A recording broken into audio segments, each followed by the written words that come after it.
Guys, welcome to the Chief Life Podcast. I am Matthias Turner, and today I'm joined by Nick Littlehales, the sport sleep coach. Nick, welcome. It's great to be with you, Matthew. So, obviously, the name says a lot in itself, the sport sleep coach, and you've got a lot of work that you've done. And we talked about it a little bit before we started recording, and you've been in this realm for quite a long time now. And you're the author of a book called Sleep. And you've been working with athletes. It kind of fell into that place where you started working with athletes, and now it's kind of broadened back out where you're starting to work with special forces, so in particular the police at the moment.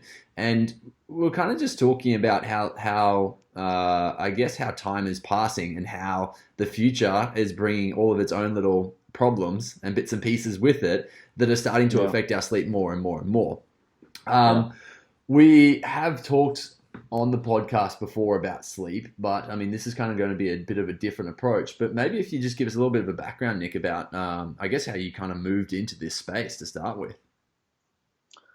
Yeah, I sort of fell into the sleep industry, which was predominantly around the sleep industry around 1984 and right up until quite recently. It was very much focused on mattresses and beds, pillows and duvets. That was about it. Mm-hmm. So that was the industry I was in. I happened to get into a position of an international sales and marketing director with a large company. So traveled around a lot, looked into sleep in all sorts of different ways and how people slept around the world, the clinical side, da da da. I think collectively, it was always taken for granted. It was not a performance criteria. So unlike the other two health pillars, it's just been left alone and not investigated to the same degree. So I sort of found myself in a position around late 90s. I was based in the UK, in the Northwest. I happened to do one or two little things that engaged me with the local football teams, the UK football teams. And so I started a dialogue with a club called Manchester United, who were just down the road from my office. No particular reason. I'm not a Manchester United fan. My company that I worked for was not really interested in sport. They were sleep people. Mm-hmm. But it started some dialogue. And when we started back then, it was, although all the people within the club were sleepers, like all humans are, they were not part of my industry, the sleep industry. Yeah. So I just realized that taking it for granted, not a performance criteria, I didn't really know what was coming back then in 98, but I just got a phone, so I knew something was coming. As a sales and marketing strategist, you're always looking beyond to see what sort of trends. So I kind of put those things together and thought, well, I've heard about that, chronotypes. So maybe that could have an impact. Mm-hmm. I've heard about sleeping in cycles rather than hours. I've researched and found out that humans are not really designed to sleep in one block at night. We're a polyphasic human. You understand about the relationship between our brains and all our bodily functions and the sun going around our planet. And you sort of think, well, there's a lot in there. So I suppose it was just debunking some of the myths and misunderstandings that people had. You just ask them a question: do you sleep okay? And they say yes, because they don't know what it is. Yeah. How many hours you try and get every day, and they'll say anything between 6 and 8. They'll never say 4 or 3 or 2, because that raises a question about what are they doing. So I think it's just putting those things together, and you know, I'm about to turn 60. Even back in the late 90s, there was loads of recovery opportunities for me, Matt, you know. Because you couldn't fill the gaps with anything other than people watching or looking at the sky or reading something, or anything that came into your head could be downloaded onto paper, but it wouldn't go anywhere unless you did something with it, right? So whilst all those recovery opportunities were not planned for, they were there. And I think where we are now is we've just been quite happily moving further and further away from the natural circadian rhythms with our relationship with light and dark and diminished light and temperature. We've we've rushed into this technological world, which is absolutely amazing. But what that has done is removed even more of these little recovery moments. Mm-hmm. So I think we're just in a place of going, sleep has always been critical to us, but we've just got to collectively redefine our approach to it, because you can't go put your tech down. No. That's like chopping a leg off. You've got to sort of go, well, this is where we are. This is what we know and what we understand. Mm-hmm. Is rather than hunting for the tablet, so you can get your 8 hours every day just in one bio hit. Yeah. Is we've got to sort of try and find that way of, we wake up every day. As the day unfolds, how do we adapt? How do we manage? How do we control the impacts, positive and negative? Most importantly, is just not to have a much stronger relationship with what seems to be also taken for granted, is that the sun rises every day and sets. Mm-hmm. And there's so much more research now showing us, and will continue to show us all, is that there's probably a reason why we should be the fittest, most knowledged, healthiest population that's ever been on this planet.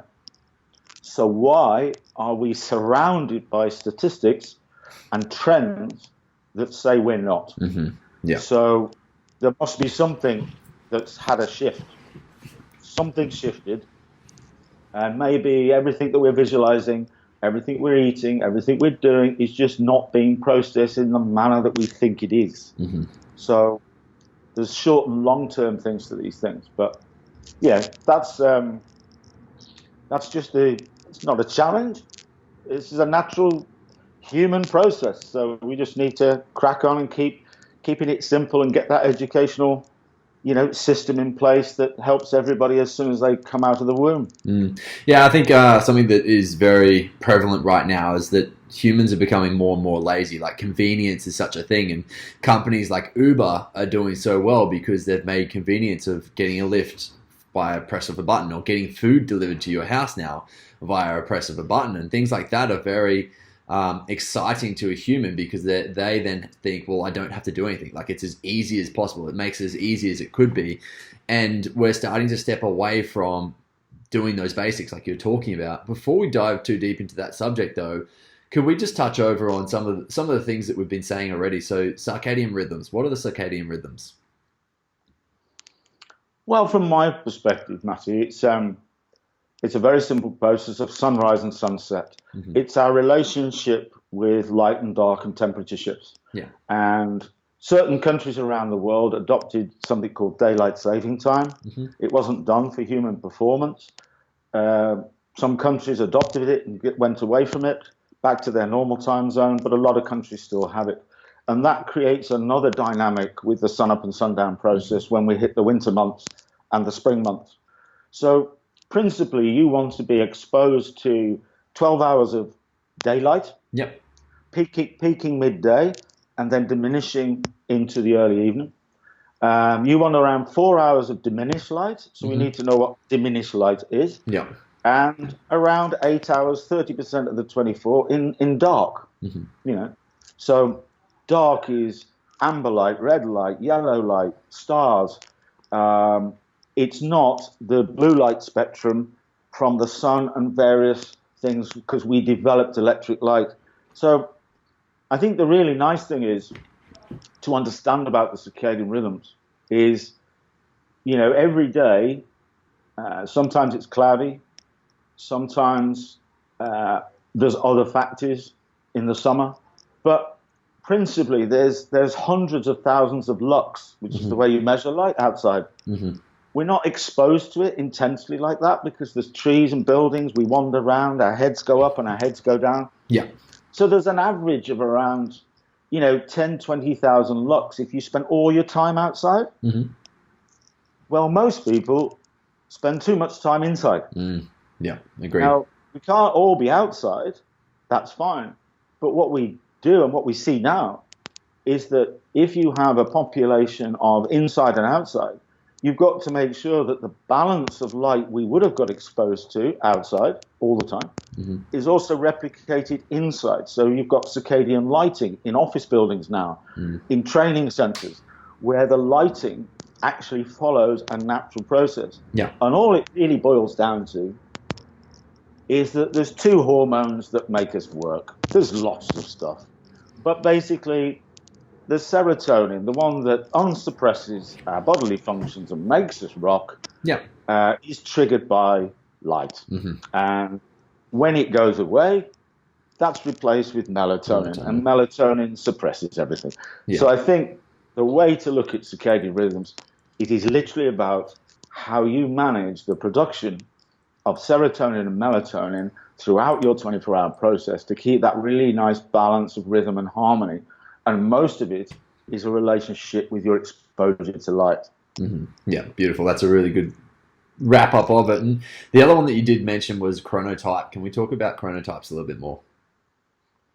Well, I've heard about owls and larks, from grandparents. And I certainly started, maybe one of the reasons why I could run through the ranks and become a sales and marketing director quite quickly, because I'm a morning person.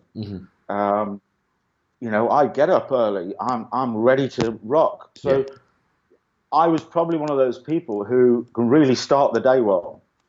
So I think if you're ever going to get a career shift in an AMers world, like we all live in, having a chronotype, which is a little genetic twist, it's the relationship of how quickly I produce serotonin against the owl who doesn't produce it, sort of like a 1 or 2 hour phase delay, particularly in the morning. But the nighttime chronotype has to operate in a morning chronotype's world. That's been the case. So they've always struggled with the start of the day. We're not designed to allow people to be proactive and functional, at midnight, in the past. So a PMer would really struggle with the world that they're living in. So you can generally see that AMers tend to career advancements because they are, ready to get up early and get going. But that's changing big time now, because I work with poker players and esporters, and people work multi-schedules. We've got Amazon workers. We're 24/7 now. But that's the principle. And that's really, you can do a test, but the tests are basically just asking you the same questions you can ask yourself. Do you wake up in the morning by your alarm? I don't. Do you feel starving when you wake up in the morning? Yeah, I do. Do you really like the mornings? Yeah, I'm absolutely buzzing. How do you feel in the afternoon? Well, I start to, now. So you talk to a PMer and they go, the alarm always wakes me up. I don't want to get up. I'm still snooze-butting like mad because I've got to get to the office or get to a training session with Matty because he says we've got to do it at 8 o'clock. So I'm pushing myself. So I don't eat breakfast. I don't hydrate. I sort of bladder, yes, but not bowel. And I'm just pushing it like mad. But if only Matty was doing sessions at 12 o'clock at night, I'd love that, because that's when I feel because they get that second wind. So you don't really have to look at it more than that. Most people will say that they don't know their chronotype because it's camouflaged by their occupations or lifestyles. But you just sit them down and have a conversation like this. Within seconds, they'll know. They get it straight away. They get it. And if you're going to be, going back to elite sport, if you're looking for those gains, then just maybe with a coach, with an athlete, a player, and you're just looking at this and saying, look, if we made some subtle adjustments to the day, because you're trying to push this PM chronotype, this nighttime chronotype, to do certain things in the first part of the day. Now, that's fine, but we've got to do things to protect them, right? And sometimes it would be nothing more than an early morning meeting at 8 o'clock, and up goes the PowerPoint slides, and it says 2 plus 2 equals 4. Now, all the AMers get it like that. I got it. 2 plus 2 equals 4. Got it. I'm on. The PMers are still wandering around after the meeting, throughout the morning, going, was it 2 minus 2 equals 4? No, it was definitely 2 plus 2 equals 4, wasn't it? Yeah, but it could be 2 minus 2 equals minus. So we just send them a text. Yeah. Right? We send them a text after lunch to the PMers and just go 2 plus 2 equals 4, and they go, that's what it was. Right? So that's great. It's kind of like in all sorts of areas where you look at it from your point of view as well, as if you're training somebody and you're not aware of their chronotype and your chronotype, then all your goals and objectives about trying to achieve things could go along much longer than you expected, or not produce the results you wanted. So there's disappointment for everybody because it's not revealing itself, Yeah. And particularly, when you get into areas of what time do you do certain things, certainly you would put together a program for me that was quite high intensity, mental and physically, throughout the morning period. But if you were seeing me in the afternoon, it might be a bit more psychology. It might be different types of training programs, knowing that I'm more likely to tear a hamstring if you try and get me doing things like that at that time of day. Yeah, definitely. And I've definitely seen this in gyms and bits and pieces over the years where people train, maybe one day they'll train in the morning, the next day they'll train in the afternoon, or throughout the week they have a variation in their schedule. And they'll typically come in, they either really crush the mornings or really crush the afternoons. And obviously that is very typical to their chronotype, and however their day lays out can be a lot more intuitive to how they should train from there on out. And I think that is maybe something that, depending on the level of the athlete, is something that you should really look into. But when it comes to, say, the professional athletes where they're training at a set time every week, what do you do with those people where they might potentially train better over nighttime, but they're having to train in the mornings? Well, that's the challenge, and you can say, well, we'll ignore it and just crack on. You say, hang on a minute, there are some real gains here, not only to reveal performance, but also to protect ourselves. Yeah. And maybe a quick example, I was in a CrossFit corrugated warehouse in Tennessee, in Knoxville, with a friend of mine. And there they are, absolutely smashing it out, as you know. There's high-intensity fluorescent lights above us, so the place is very brightly lit. But there are also the doors into the building were open, okay? So you could just step outside. So we took a little light meter, downloaded it onto my device, which just used the camera to measure the amount of light around us. And we just took it around the gym, and they thought it was really bright. Yeah. And it was measuring hardly 200 or 300 lux, which is the way you measure light. Yeah. Because it's lumens.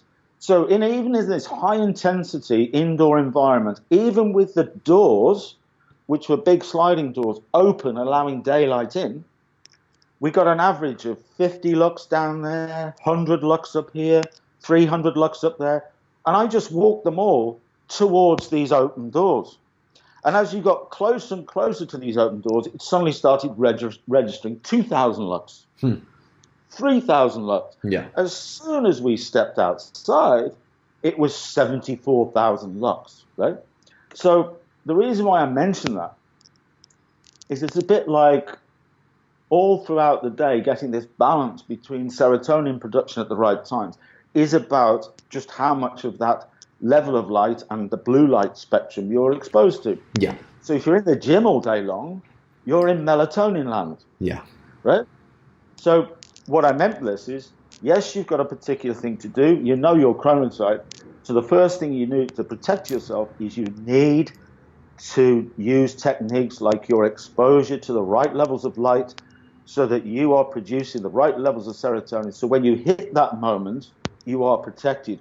Rather than coming into it as a PM chronotype, we've got to turn you into what an AMer would be like at that particular point. Yeah. And then look at other things throughout the day. So we particularly use light and preparation prior to doing something which might impact on us, so we don't just walk into it. So this is where those tools like a light box, which you see the NBA using quite a lot. It's a box that you literally hold up to your eyes and just shines the light into your eyes. I believe you close your eyes. Is that correct? To use those boxes? Yeah, because it doesn't matter with your eyelids closed. You still that get it spectrum will get into the light receptors and into the pineal gland Yep. and trigger that hormone shift. But you can also access this through the ear canals. Yeah. So the human chargers. Yeah, you know about that. Yeah. So you sort of start off with having lamps in your bedroom, lamps in your office, lamps in training grounds. Then we start putting daylight lamps, bulbs in the workplace. And then technology allows you to go, hang on a minute, that's all a bit intrusive. We've had glasses with light things on them. Yeah. But if you don't wear glasses, you don't want to wear glasses. Yeah. You've had all sorts of things come along, but then suddenly you can just pop something in your ear, hit the button, 15 minutes. Like I said, when you're outside, you're not always exposed to the intensity of that light. So it's just a little hit. It's like recharging your phone. It's like a little hit at the right time. Totally non-intrusive. Yeah. I might be listening to some tunes. So great with traveling, jet lag, East, West Coast America, all of that sort of stuff. And it's just a really natural thing. Yeah. So you can sometimes, outside is always the best policy, but it's not the only one. Yeah, exactly. When I first got my human charger, I put up a picture. Got one, haven't you? Yeah, I've actually got two. I got gifted one. So yeah, we've got two, which we actually take on our retreats and show to people, and we get them to use it first thing in the morning, just so they can kind of wake up and trial it out. When I first got one, I put up a photo of it, and I had some people kind of naysay on it. And realistically, a lot of the studies are done. They're all produced by the company, which is fine because that's how things get their studies done. But they were just saying, look, it's all produced by the company, which means it's going to be biased towards the product. I'm like, okay, all well and good.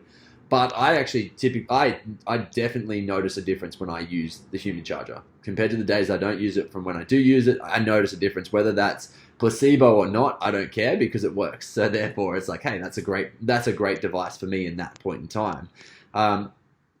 When it comes to heard all that. I've seen all that before as well. But when I was first introduced to it by the guy who invented it, they live and work in Finland.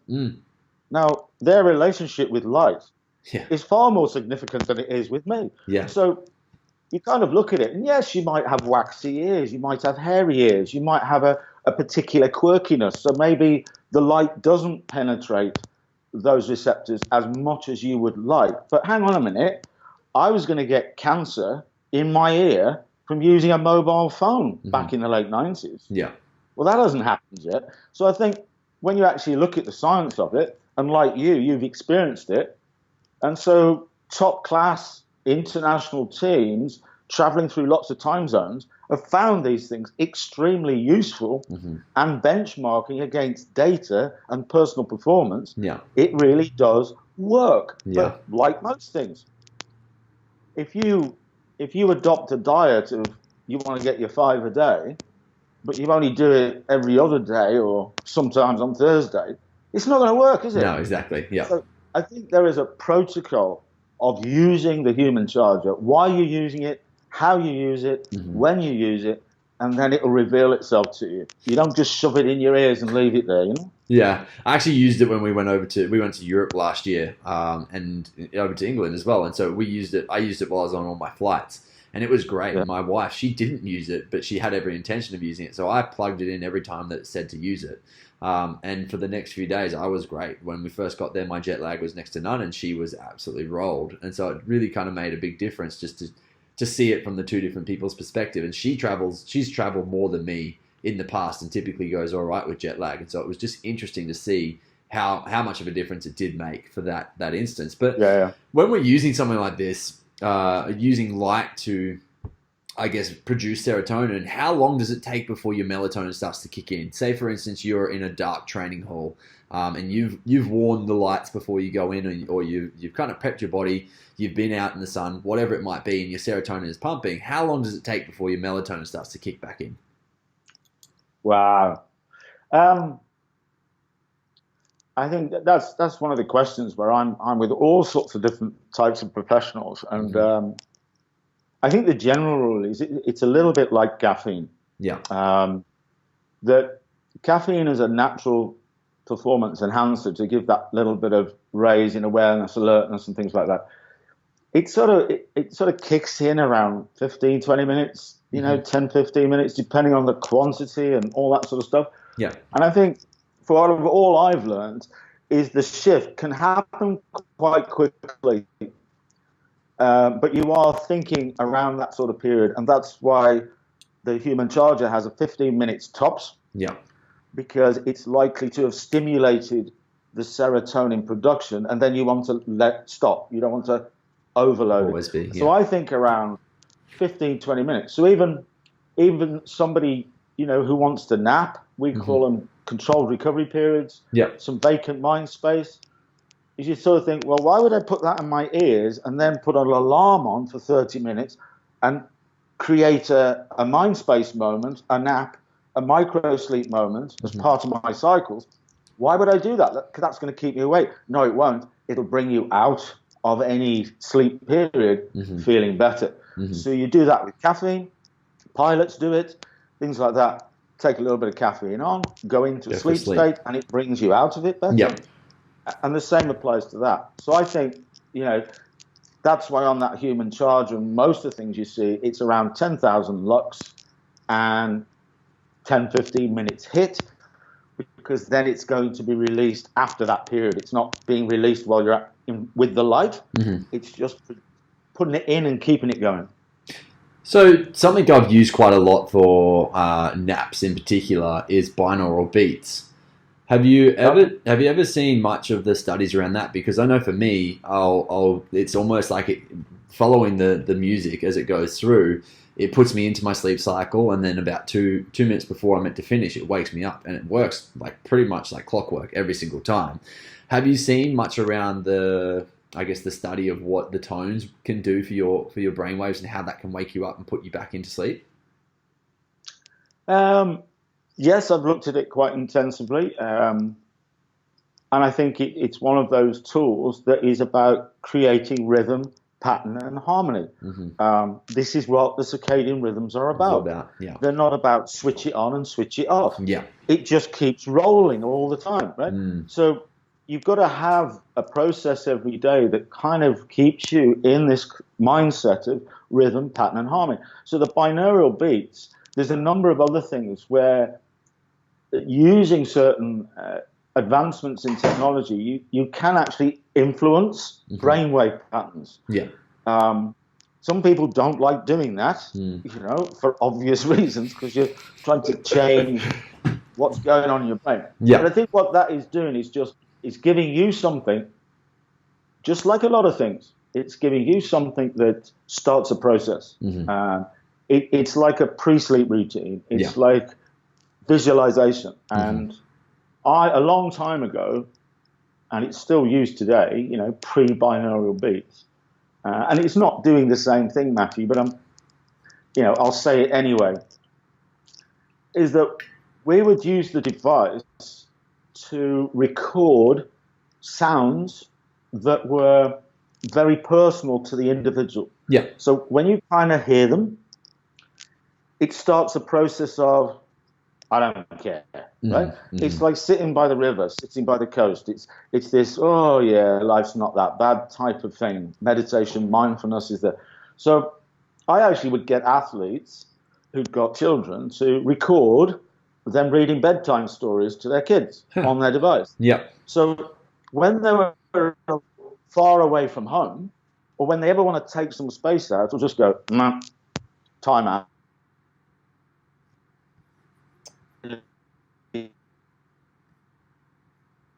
To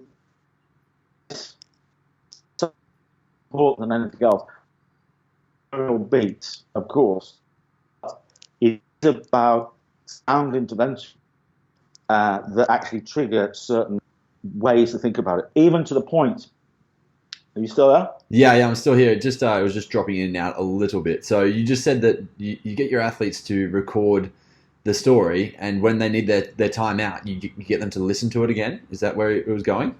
Yeah, so you can have whale noises and binaural beats. You can have all sorts of things. So your point was about, but that's just moving things on to the next level Yeah. of where we can try and find this rhythm and pattern and harmony.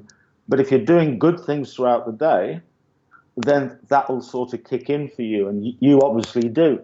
But for a lot of people, just plugging in binaural beats when you've just been, doing what you normally do every day, crazy, crazy, crazy, may not have the same effect. Yeah. But even to the point, if you take an athlete from the East Coast to the West Coast, you take them from Europe into the UK, you take somebody from Spain in a city like Barcelona into a different country, then they may well have been brought up with sounds that are quite unique to their formative growth years. So at some point, we'd even just, record the sounds of the city of Barcelona right outside the house where they were born or apartment. Wow. Because when they're on the other side of the world or, other side of a country, it's that sort of little thing that kind of goes, So in the early days, we were mucking about with all sorts of things, but, as things have moved along, things like binaural beats can be a great little intervention. As long as you've got an approach to how you recover every day, then those sort of things can add to it, can't they? Yeah, definitely. So there's a few things I want to touch on that you were just kind of covering into then. So I think the first one I'd like to go into is caffeine. And when it comes to caffeine, a big piece is that there's typically slow and fast metabolizers of caffeine.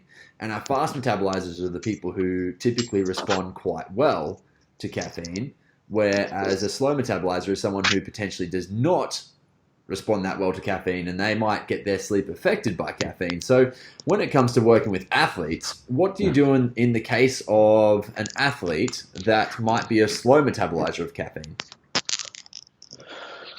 Well, I'll just leave it up to the nutritionists and the sports science guys to work that one out. I'm just a sleep coach, Matty. I think I worked, sometimes I've not learned, but I sort of think, I'm okay at what I do is trying to, identify things from the point of wake to the next point. We're going to get an opportunity to recover. I'm not actually interested in what's going on while you're asleep. Okay. Because neither you or me are in control of that. It's your brain, right? Yeah. So we present ourselves to sleep and off we go. So a little bit like you say about caffeine, you sort of come here, there, low metabolizing and everything else. Worked a lot with cycling in Grand Tours, British cycling team Sky, and caffeine's a sort of cultural thing. Have your little espresso. I think all I've ever come across really is because of its half-life, 6-7 hours dependent, and so you're basically starting as a sort of caffeine-free system when you wake up.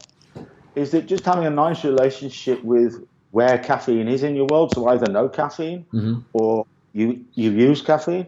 So you're not using it to just stimulate alertness, awareness, concentration at certain points. So if you're sort of 100 milligrams of caffeine at the start of your day, 3 hours later it's down to 50. Yeah. So top it up with another 100. 3 hours later you've gone down again. And so it's just having a nice balanced amount, whether that's 100 milligrams, 200 milligrams, 300 milligrams, depending on that metabolism thing. But just have a nice consistent flow of it, not excessive. It's just there. So sometimes this whole business of shutting it down by lunchtime and don't having caffeine anymore, first of all, you need to understand that metabolism thing. Yeah. Because that won't work. Yeah. But also, it's like anything. If you're 1,000 milligrams by lunchtime and then you stop, 6 hours later, your brain and body are going, hey, this is like coming off a hard drug. Yeah. Where's it gone? So that's going to make it difficult for you in the evening and to be able to go to sleep. Yeah. So I'd much rather go 50 in, 100 in, down to 50, up to 100, down to 100, get a little burst when I need it. You mentioned chronotypes before. little bit of caffeine, so put 100 on top of 50 just before we're about to do this will just help. Then it's down to there. Just keep rolling along. So when I get to the last couple of cycles before I do any nocturnal sleeping or with an athlete, then if they're still at that sort of nice level within, two 90-minute cycles, there you go. You've got your 3 hours. So it's dropped down to around 50. There's still a little bit there just to keep the brain happy. You roll into your binaural sleep state. Yeah. And then it disappears. It goes away. So it's a nice rolling process of a balanced level as best you possibly can, rather than the highs or the lows. So that's the way I would always look at it with an individual, is try to get them in that mindset. Yeah, definitely. And are you looking into getting them to, I guess, detox from caffeine at all at any point? Is that something that you'd recommend? Because obviously they build up a somewhat tolerance to caffeine over a year. I think there's always a danger with any elite athlete, Matty, isn't it? It's just like stop doing something they've been doing for some time. Is the impact? Yes. Oh my God! But I think there's a different sort of generation now where we go, let's go gluten free for a period and just see whether that nutritional shift might release certain things, but it's not going to hurt. We might look at caffeine free. Yeah. You certainly look at salts and sugars and things. Yeah. So I think we're all a little bit happier to go, if you go through a period where you're detoxing from something within your life, but it's coming from a good experience place.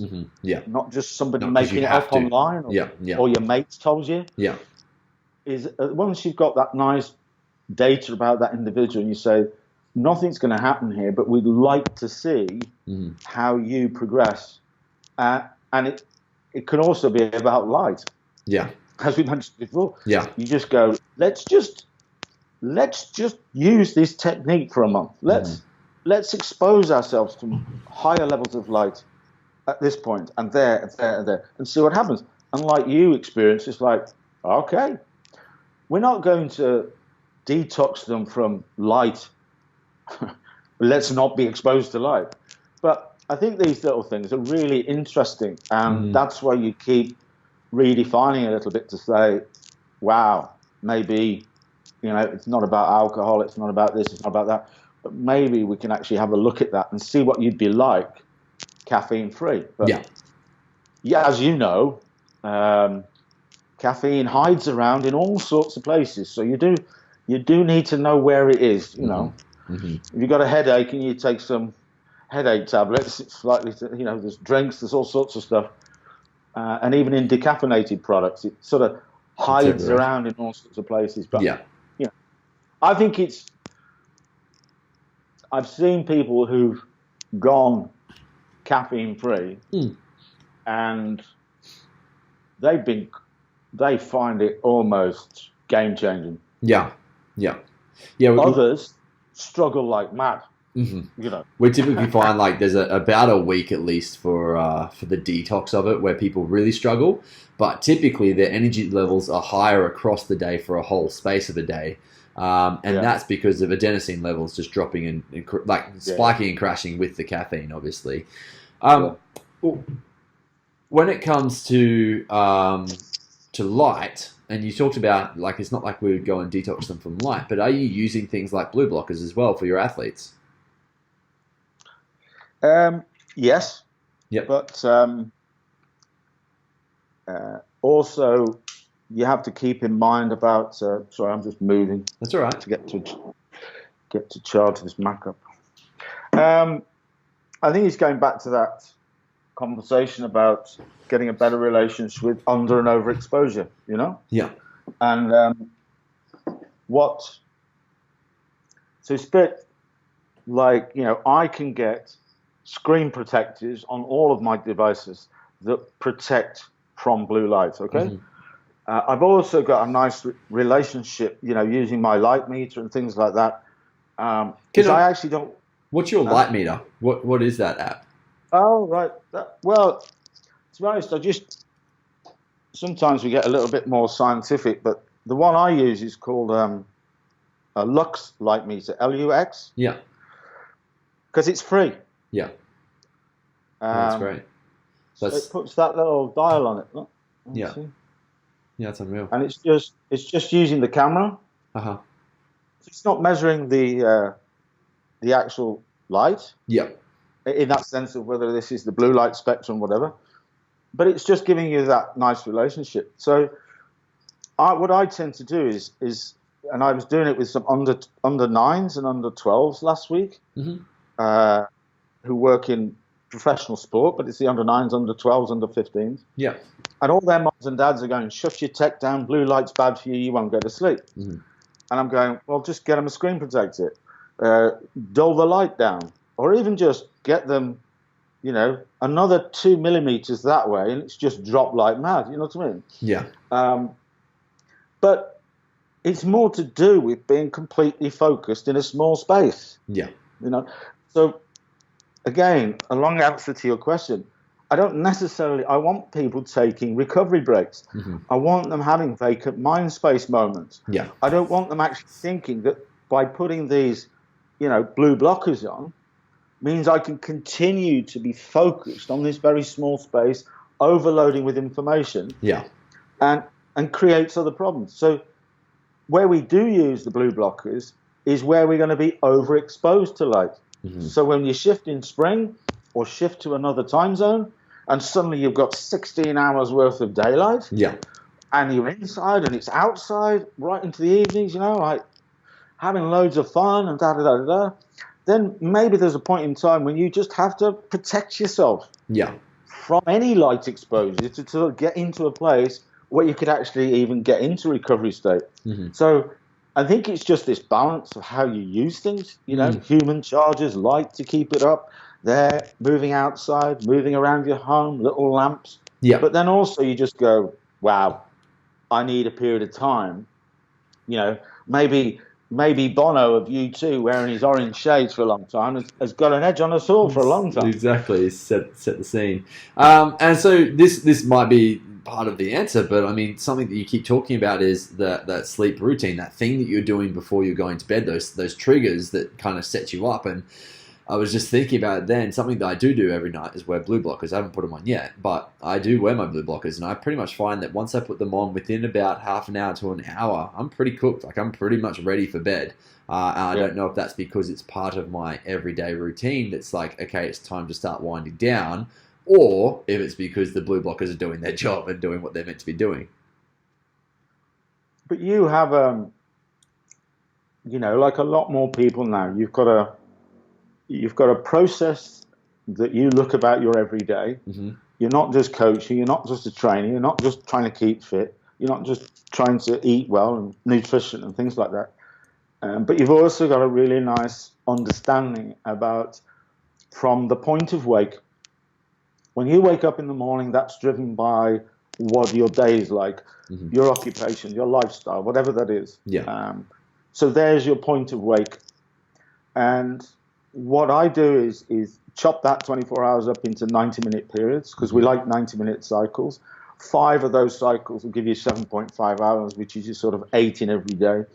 But it gives you an opportunity to think of what you do every 90 minutes. Mm-hmm. So my focus is when you wake up in the morning, it doesn't matter whether you slept well, or whether you got so much deep sleep, or you got this, or you woke up 6 or 7 times. That was just the outcome of yesterday, or the day before, or the period, right? That was it, right? So don't drag this around with you all day long. Mm. Get up, light, little mental challenges, get that light exposure, get that serotonin going, and all that sort of stuff. Little breaks every 90 minutes, little distracted breaks, to walk towards a window in your office. Yeah. Even though you're sat 2 meters away from it, that 2-meter shift could take you from 300 lux to 50,000 lux. Yeah, just for a couple of seconds, right? And so out the day, and you think about that, it's natural to sleep in a biphasic way. So that's the midday nap. Mm-hmm. Triphasic, which is midday and early evening. So you can balance your chronotype. For me, I don't want to be going to bed at 8 o'clock at night. Mm-hmm. Certainly when it's in the summer. We're in a 24/7 world. So as an AM chronotype, I sleep 4 cycles at night, which is 6 hours. 6 hours, yeah. Into my natural wake time. And then I will use an early evening vacant mind space nap 30-minute period so that I can really enjoy my evening and take the pressure off it. Mm-hmm. And then try to, by not putting so much pressure on my evening, I'm more likely to roll into a more balanced sleep onset for my 4 cycles. So what you're doing, which is great, is you're actually starting a process of pattern and harmony. What do you do first thing? Worry about how you slept last night, or crack on with some of the fundamental things about being a human and the circadian rhythm? You're grabbing your little moments throughout the day. Yeah. It's all part of your recovery, so you can keep being the best you possibly can, absolutely smashing it, doing your things. You create that little early evening thing just to go, I need that. Yeah. Because I'm not sleeping so long at night, but I need that little one there to protect my evening. And then when you're going into the evening, rather than thinking, oh, there's only an hour to go before I've got to go to sleep again, I've got to get up at 6. Oh, God, I've got some emails to do. I've still got that to do. And, oh, no. Right, well, I'll just do some meditation, or take this supplement, or listen to these sounds, or stop looking at the tech. Yeah. Well, it's still too late. It's like, but what you're doing is saying when you get to a certain point, like 2 cycles, 3 hours odd, 2 cycles fall into your planned. So mine's a 6:30 wake, which I wake all the time between either 5 to 6, 10 past 6, 25 past 6. I'm always switching the alarm off. It's there for security because my brain's in control of my sleep, not me. Yeah. So it's just there for security. So my 4 cycles are between 12:30 and 6:30. Yeah. So all you're doing is, as you get to a certain point, you know that you need to be in diminished light. You've still got lights on and stuff around you and tech. You still want to be active. But what you're doing is putting something there that's blocking the blue light spectrum. Yeah. Because all the other light are going to have no effect on you. So it's highly likely that you start, as the sun went down, you start to produce the melatonin shift. And it grows, and it grows. The serotonin disappears. And now you find it more difficult to keep doing things. Yeah. So your brain, just like it'll put you to sleep behind the wheel of a car on a motorway, we've got signs all over the UK that shout us about this. What a stupid place to go to sleep, behind the wheel of a car on a motorway. Yeah. That just shows you that your brain's in control, not you. Yeah. So you're creating, not just in the final bit before you go to sleep, trying to go, I need to do this, need to do this, otherwise I won't sleep, is you're just creating a nice balance. And that's why those things work. Yeah. And there could be, sometimes in that placebo world, if we're doing things, in a manner that helps us, like superstition, stuff like this, you turn left or you turn, if you're sort of using things that you believe in and their confidence and things like that, then maybe sometimes it is doing exactly that. Sometimes maybe it isn't.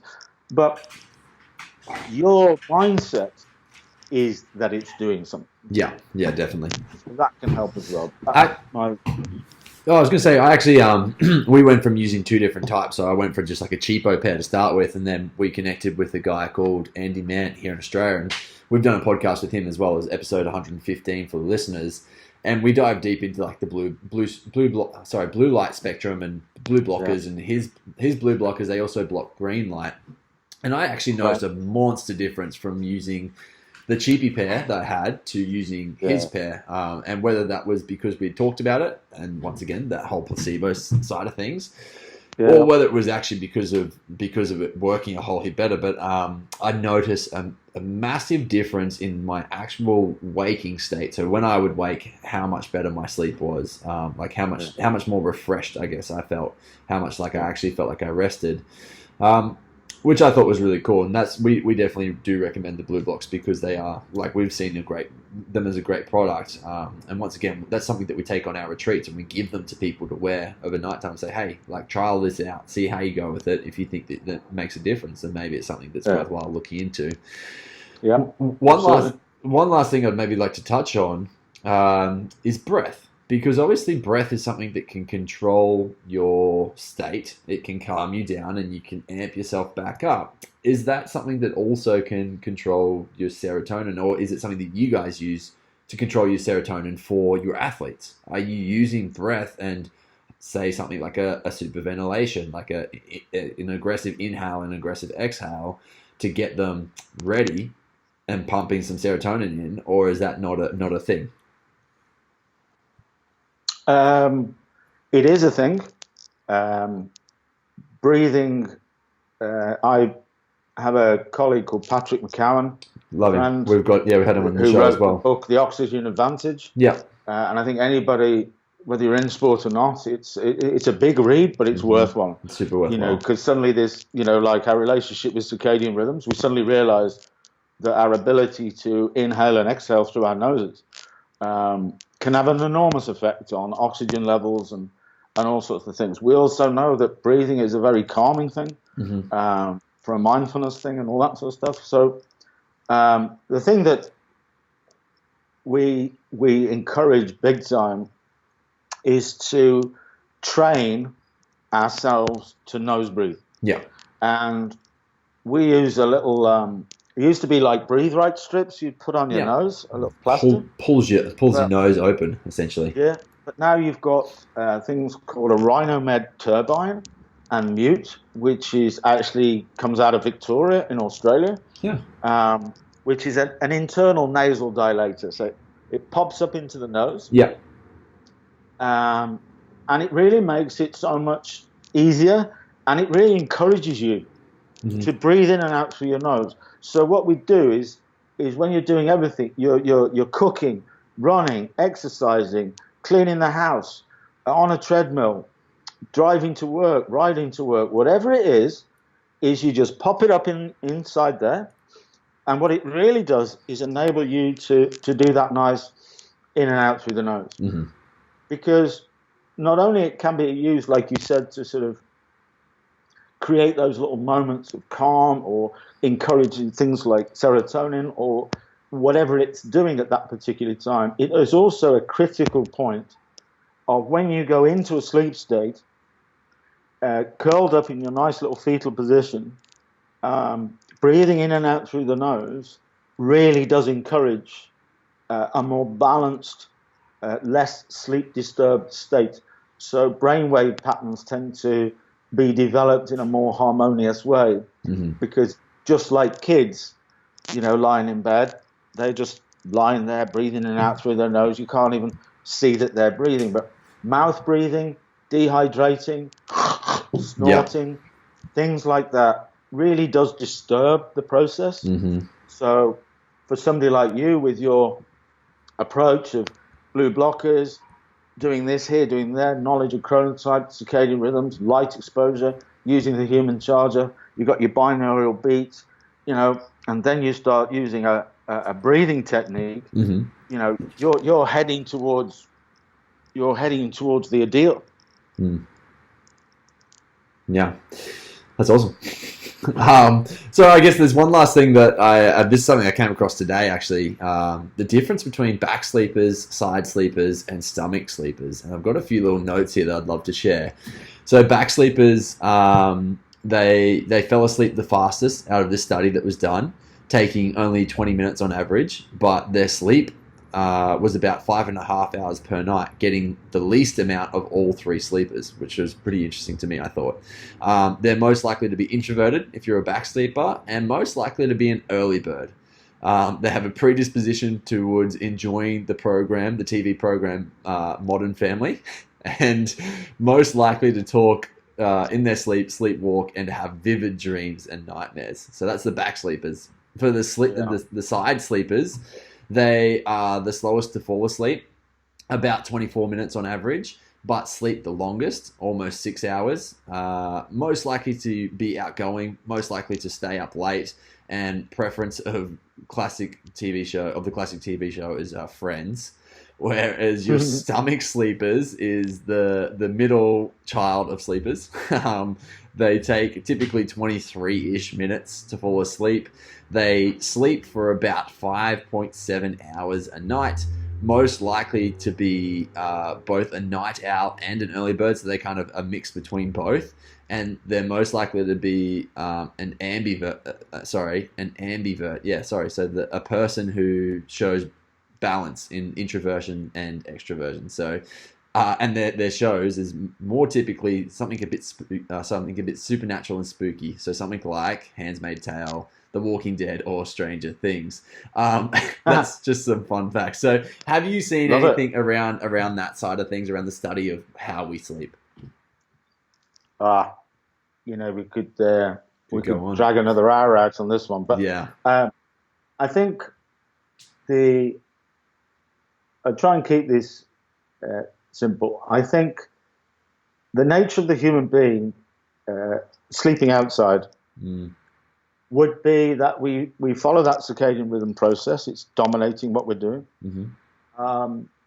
So that light, dark serotonin shift. When we're outside, the brain, to sort of develop those deeper sleep stages, is all about that harmony pattern and security and what's going on. So we're exposed to the world. So literally what you would do is you'd curl up in a fetal position, okay, on the opposite side to your dominant side, because your heart is protected, your genitals are protected, but it frees your dominant side to protect you, right? Yeah, wow, okay. You're just sleeping outside, okay?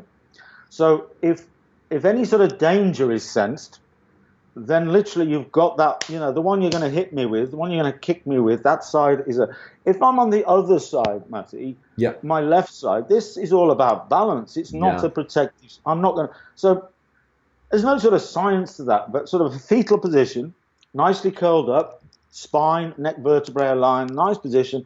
On the less sensitive side, joints and muscles, the right side is free, so you're in that nice position, okay? Mm-hmm. Now, if you're sleeping, because we can sleep anywhere on anything, right? Yeah. All our business are bedrooms and fancy mattresses and fun. If we're sleeping outside, we would probably sleep for a shorter period of time because we're on the floor. It's hard and it's aggressive. Mm-hmm. So you'll move out of that fetal position quite quickly and spread your weight out in a free fall position, so on your stomach. But anything that was under your head in the fetal position when you started, because you wouldn't do a free fall position outside because then that thing that's under your head has to be got rid of. If you shift your back, which also spreads the weight out, because the floor is aggressive, is your heart and genitals are exposed. Right? Wow. So the brain didn't like that. So that's why they do fall asleep probably a little bit quicker. I mean, it's very marginal in the statistics you get, but they don't get the quality because they're on their back. And the thing that was under their head when they started